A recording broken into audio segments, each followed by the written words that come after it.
I'm Ravyn Deerinwater with NATV, and we are here in the Senate office building in Washington, D.C. to interview Senator Bryon Dorgan of North Dakota, Chairman on Senate Committee for Indian Affairs. Senator Dorgan, thank you so much for this very unique opportunity to interview you today. Oh, thanks a lot. Thanks for coming, Ravyn. Okay. Senator, you have served as chairman of the committee since 2007.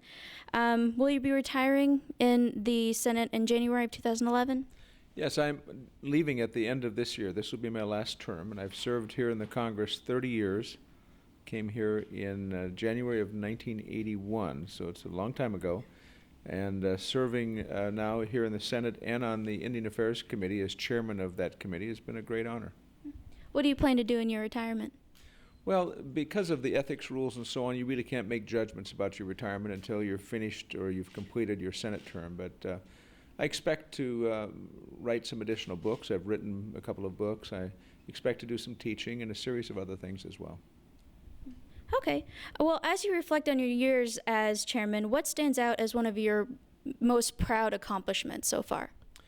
Well, I think this year we've completed some very big issues, and it's taken a long time to get there. Obviously, we have passed the Indian Healthcare Improvement Act. First time the Senate has done something on that for now nearly 18 years. We've worked a long time, and that's going to dramatically advance better health care for American Indians. We just got through the Tribal Law and Order Act, so President Obama signed into law the improvement in health care, the Indian Healthcare Improvement Act. Now he's signed into law the Tribal Law and Order Act, which will dramatically improve safety on Indian reservations. Some reservations have rates of violent crime that are 5 and 10 times the national average, so it's a very serious problem. Those two areas of legislation have been passed in 1 year is really quite a substantial accomplishment. I didn't do it alone, but I set the course and developed the approach that we wanted to use. And I and my colleagues on the committee and our staff were really proud and pleased to have made these steps forward for American Indians. Another question about the Tribal Law and Order Act. What do you hope this law will accomplish in the next 10 or 15 years while you're out of office? Well, the government of the United States made promises to American Indians in a wide range of areas, health, education, energy, a whole series of things. One of them was in law enforcement. And the federal government signed treaties, had its trust responsibilities, and said, we promise to provide law enforcement to you on your Indian reservation. But the fact is the federal government has not met its obligation. On the Standing Rock Sioux tribe, for example, that straddles North and South Dakota, it's a geography the size of the state of Connecticut. They had at one point 9 full-time law enforcement officers to patrol an area the size of the state of Connecticut. Well, the fact is, on that reservation, violent crime was 8 times the national average, and people were living in unsafe conditions. My hope is that passage of the Tribal Law and Order Act will dramatically improve safety on Indian reservations. There are reports that say that 1 of 3 Indian women will be raped or victims of sexual assault during their lifetime. Those are the statistics. They are unbelievably awful statistics, and I'm determined to try to change that, and that's just one example of the violent crime that's occurring. I think this Tribal Law and Order Act is going to have a profound impact in promoting much greater safety on Indian reservations. Thank you very much. All right. Next question. When the economic stimulus bill was passed last year, you insisted that tribal governments receive job creation money as well as state and local governments. And for the first time ever, they did. Why do you think this was important? Well, because the first Americans, I mean, the American Indians were here first. They greeted everyone who came to America. The first Americans have often been treated to second place in almost everything.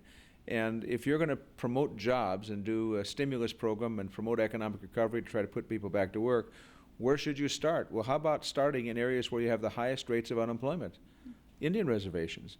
And so when the proposal came to the Congress, it did not have specific funds targeted to Indian reservations.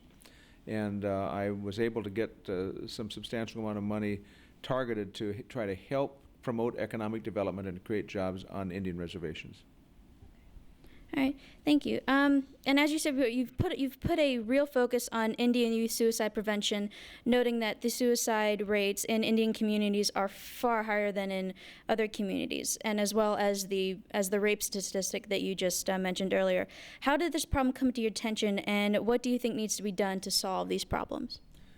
Well, there's a special problem with teen suicide on Indian reservations. It came to my attention through the deaths of a number of young people on reservations in my state, but the more we began to evaluate this, we understood that the rates of suicide for Indian teens is far, far higher than the rate of suicide around the country, and we started to do hearings. I held hearings in North Dakota, hearings here in the Congress in Washington, to try to evaluate, number one, what's happening, and number two, what can we do about it?